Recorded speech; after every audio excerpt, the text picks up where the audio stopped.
So far, we've seen that definitely starting in 1946, country living was taught by the church. Also, we saw this continue right up to 1950. It reads, "It appears that as people became accustomed to the dangers of the atomic age and difficulties were experienced by those who moved to the country, a reaction set in."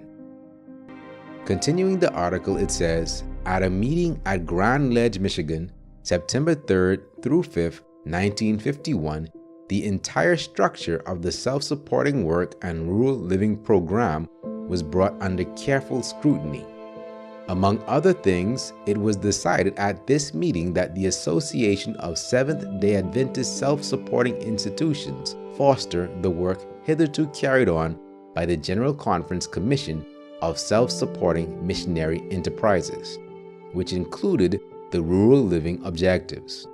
Continuing, although from this time on the spirit of country living began to wane, the General Conference sought to bolster the program by appropriate committee action and by calling for promotion of the plan on the union and local conference levels. The first agricultural and rural living workshop was held at Emmanuel Missionary College, Berrien Springs, Michigan, December 29th through 31st, 1954. Expert counsel regarding small farming and allied industries was offered, and other workshops were to have been held in strategic places throughout North America in close proximity to metropolitan areas. However, the general response to the program was negative.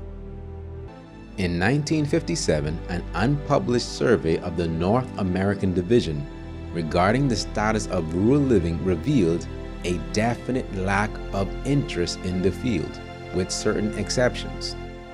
As a result, in rewriting the Constitution and bylaws of the Association of Self-Supporting Institutions, mention of rural living was omitted.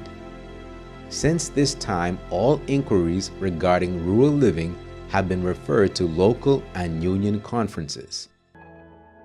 The SDA Encyclopedia article on rural living ends by saying, "Seventh-day Adventists believe that at a time yet future, when Sunday laws become oppressive and boycott of the centers will forbid anyone to buy or sell, save he that had the mark or the name of the beast, leaving the large metropolitan areas will become imperative for those who wish to keep the seventh-day Sabbath."